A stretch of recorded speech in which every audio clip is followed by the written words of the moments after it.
Di sini kami kelompok 8 akan mempresentasikan tentang al-jarh wa al-ta'dil. Yang pertama yaitu pengertian dari al-jarh wa al-ta'dil.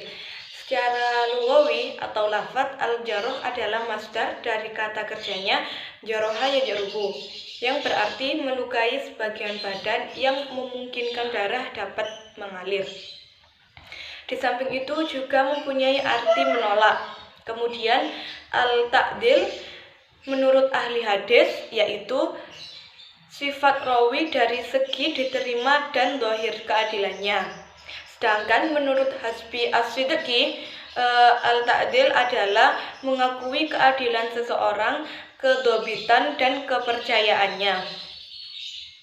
Jadi dengan demikian menurut Ajaj Al-Khatib, ilmu jarah dan at-ta'dil adalah suatu ilmu yang membahas hal ihwal para perawi dari segi penerima atau ditolaknya perawiannya. Kemudian yang kedua yaitu dasar kebolehan melakukan jarah dan ta'dil. Dalam melakukan jarah dan ta'dil akan mengungkap aib atau kepribadian perawi.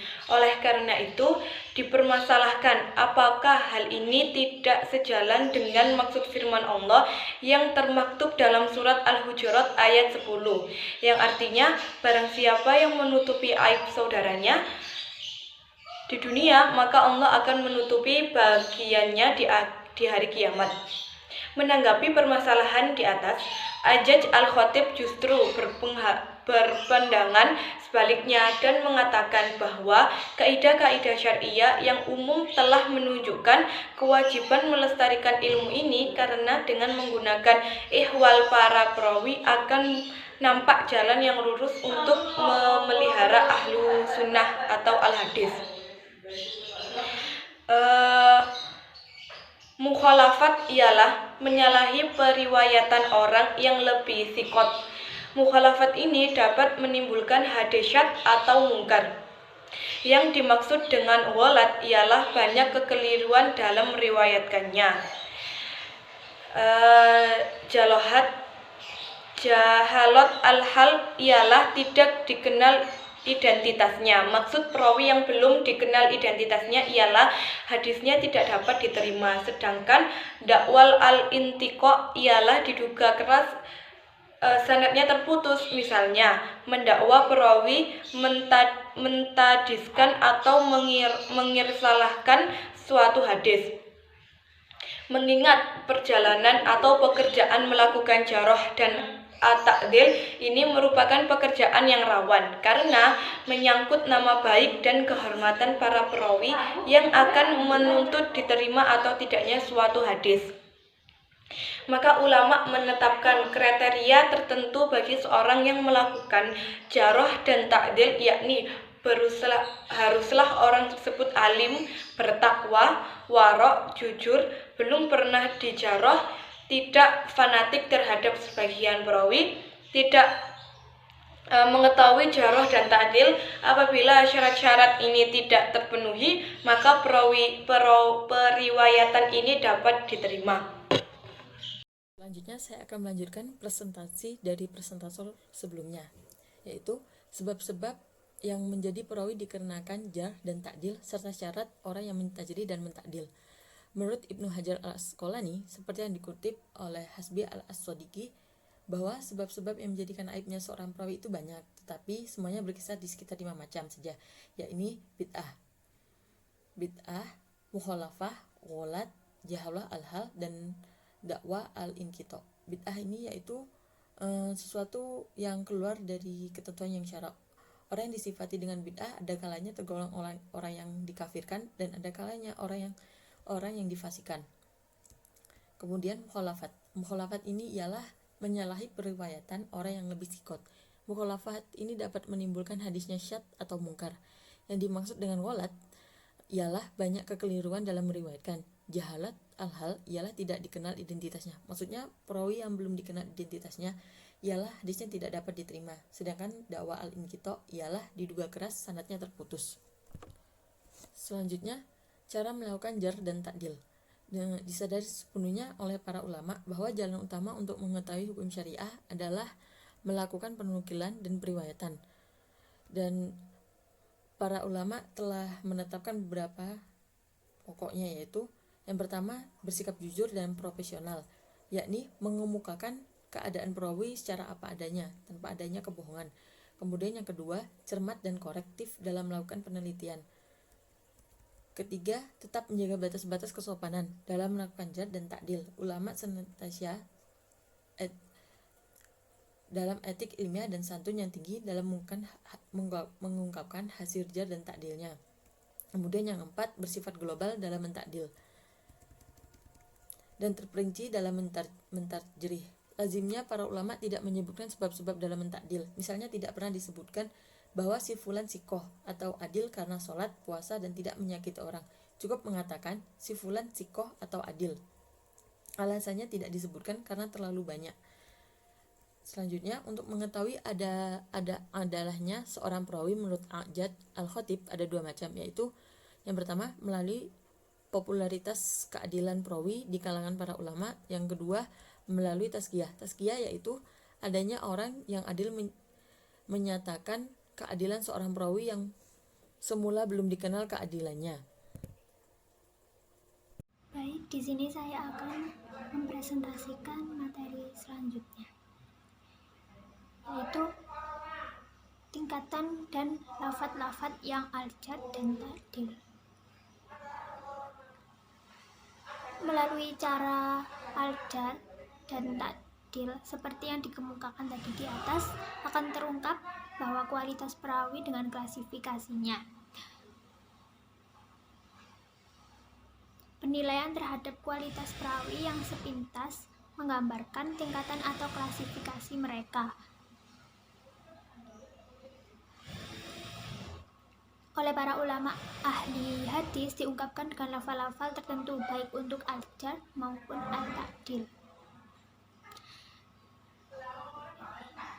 Tingkatan dan lafal-lafal al-jarh. Yang pertama, menggunakan lafadz yang menunjukkan kecacatan perawi yang sangat parah. Misalnya dengan kata-kata huwa kadzabun nas.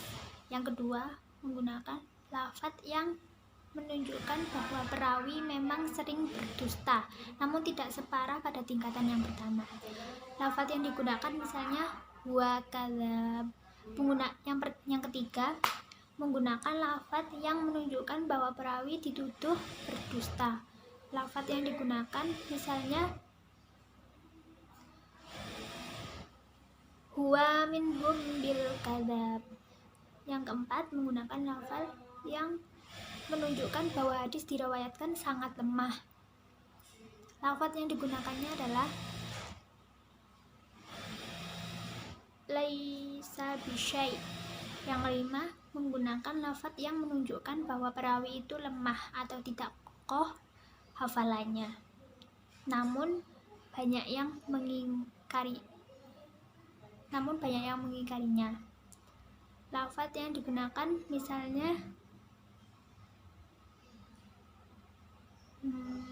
dhaif. Yang keenam, mengemukakan sifat perawi untuk membuktikan kedhaifan perawi, tetapi sudah mendekati tingkat al-ta'dil. Lafadz yang digunakan misalnya huwa dhaif. Lalu tingkatan dan lafadz-lafadz al-ta'dil. Yang pertama, dengan menggunakan lafadz isim tafdil, misalnya walaisa lahu nadhir. Yang kedua, dengan menggunakan lafadz yang sangat meyakinkan, misalnya fulan la yasal anhu. Yang ketiga, dengan menggunakan lafadz sakoh. Yang keempat, dengan menggunakan lafadz yang menunjukkan adil dohid, misalnya hujjah. Yang kelima, dengan menggunakan lafadz yang menunjukkan bahwa perawi tersebut seseorang yang dapat dipercaya, namun tidak menunjukkan tanda dari seorang yang dobit, misalnya la ya'muru bih. Yang keenam, dengan menggunakan lafadz yang menunjukkan bahwa perawi sudah agak mendekati peringkat al-jarh. Contohnya shadiq insyaallah. Orang yang orang yang ditajri menurut tingkat pertama sampai keempat, hadisnya tidak dapat dijadikan hujah sama sekali. Adapun orang-orang yang ditarjih menurut tingkat kelima dan keenam, hadisnya dapat dipakai sebagai i'tibar. Sekian. Selanjutnya saya akan menjelaskan tentang pertentangan jahar dan takdil. Di antara para ulama terkadang terjadi pertentangan pendapat terhadap seorang perawi. Ulama yang satu mentakdilkannya sedangkan yang lain mentajrihnya. Apabila dipilah permasalahan di atas, maka dapat dibagi ke dalam dua kategori. Yang pertama, pertentangan ulama itu diketahui sebabnya, dan yang kedua adalah pertentangan itu tidak diketahui sebabnya. Adapun terhadap kategori orang pertama, sebab-sebab terjadinya yaitu pertama, terkadang sebagian ulama mengenal seorang perawi ketika perawi masih fasik sehingga mereka mentajrih perawi tersebut. Sebagian ulama lainnya mengetahui perawi itu setelah ia bertaubat, sehingga mereka mentakdilnya. Kemudian yang kedua, terkadang pula ada ulama yang mengetahui perawi sebagai orang yang daya hafalnya lemah, sehingga mereka mentajrih perawi itu. Sementara ulama yang lainnya mengetahui perawi itu sementara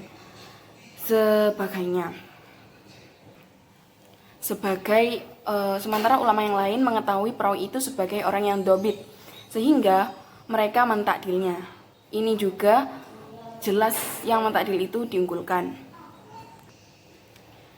Namun dalam hal sebab-sebab pertentangan ulama mengenai jahar dan takdilnya seorang perawi yang tidak dapat dikompromikan, maka untuk menentukan mana yang akan diunggulkan, apakah pendapat ulama yang mentajrih atau yang mentakdilnya, terdapat beberapa pendapat di kalangan ulama hadis sebagai berikut. Yang pertama yaitu jahar didahulukan dari takdil, meskipun ulama yang mentakdilnya lebih banyak dari ulama yang mentajrih. Menurut Asy-Syaukani, pendapat ini adalah pendapat jumhur. Alasannya, orang yang mentajrih mempunyai kelebihan atau kecermatan melihat kekurangan perawi, yang hal ini umumnya tidak dilihat secara jeli oleh orang yang mentakdil.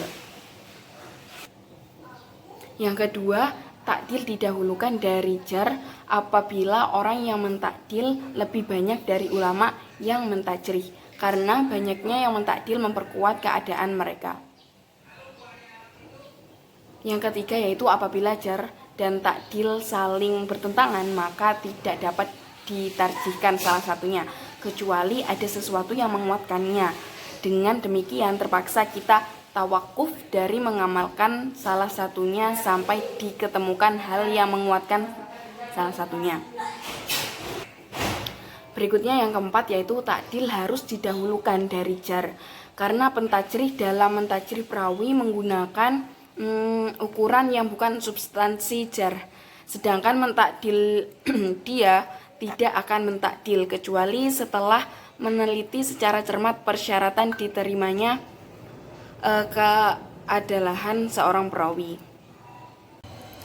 Menurut Ajaj Al-Khatib, pendapat pertamalah yang dipegangi oleh ulama hadis, baik mutaqaddim maupun mutakhirin. Demikianlah sekilas tentang al-jahar dan al-ta'dil yang merupakan ilmu tentang hal ihwal para perawi dari segi diterima atau ditolaknya suatu periwayatan.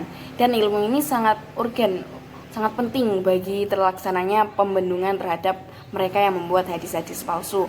Sekian presentasi dari kelompok kami. Mohon maaf apabila ada salah kata. Wassalamualaikum warahmatullahi wabarakatuh.